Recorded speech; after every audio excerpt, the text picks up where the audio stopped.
Suez, le transport maritime bloqué, le déblocage du canal pourrait durer plusieurs semaines.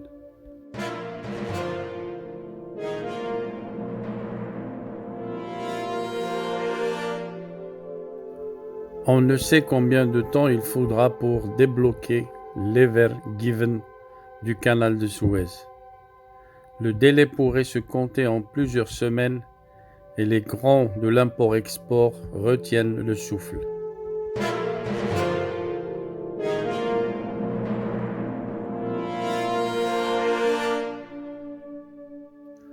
Sans ce canal de Suez, les grands navires pourraient être forcés à passer et parcourir le cap de Bonne-Espérance, soit un parcours de plus de 6000 km d'avantage.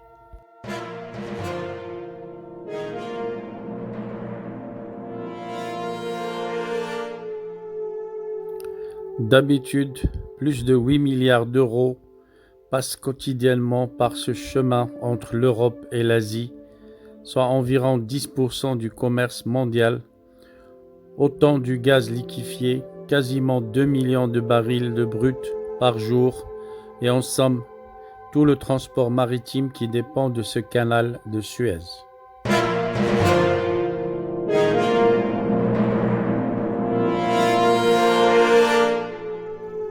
C'est un élément incontournable de notre vie. Sans le transport maritime, votre webcam ne serait pas arrivée jusqu'à vous. Pareil pour votre ordinateur et à peu près tout ce qui se trouve autour de vous. Le transport maritime vous apporte encore 90% de tout ce que vous avez autour de vous. Et on pense qu'au Royaume-Uni, c'est 95% de tout ce qu'on a. Et on en est complètement dépendant.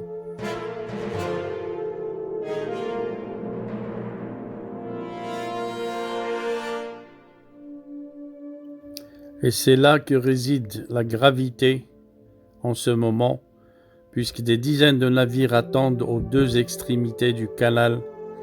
Des transporteurs indiquent à leurs clients réfléchir à des possibles détournements et Moscou, de son côté, a déjà vanté le potentiel de la route maritime du Nord dont le changement climatique a rendu l'utilisation plus praticable.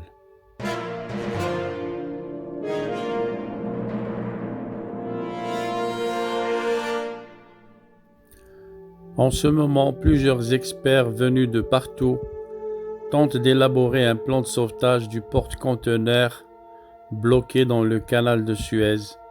En attendant, certains gros armateurs évoquent déjà la possibilité de faire transiter leurs navires par le cap de Bonne-Espérance.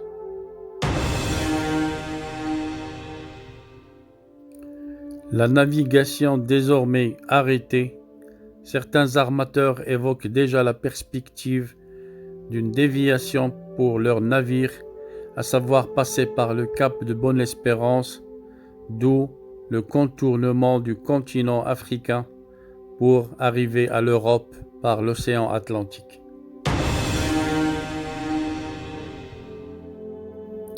Déjà plusieurs grands armateurs au monde disent étudier cette option, mais ceci signifiera que les délais seront plus longs pour l'acheminement des marchandises par voie maritime.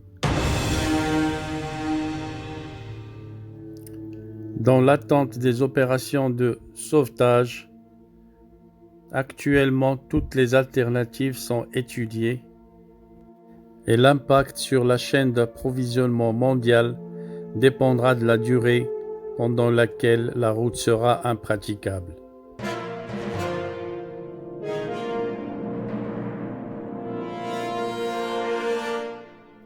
Dans les conditions normales, le canal de Suez permet de réduire les distances, presque 6000 km en moins entre Singapour et Rotterdam, et donc un gain de temps.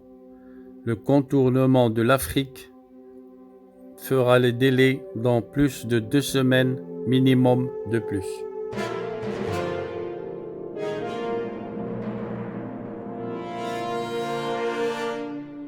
Hier, des experts hollandais étaient déjà sur place pour élaborer un plan de sauvetage du porte-conteneurs bloqué. Les opérations apparaissent complexes et pourraient durer plusieurs jours, voire des semaines. Les autorités égyptiennes qui gèrent le canal de Suez se veulent très rassurantes. Mohab Mamiche, conseiller du président Abdel Fattah Sisi en matière portuaire, précise que la navigation devrait reprendre dans 48 à 72 heures maximum. Mais serait-ce possible? Le navire long de 400 mètres et pesant 220 000 tonnes s'était échoué dans la nuit du mardi à mercredi, peu après son entrée dans le canal non loin de la ville de Suez. Il se rendait à Rotterdam en provenance du port chinois de Yantian.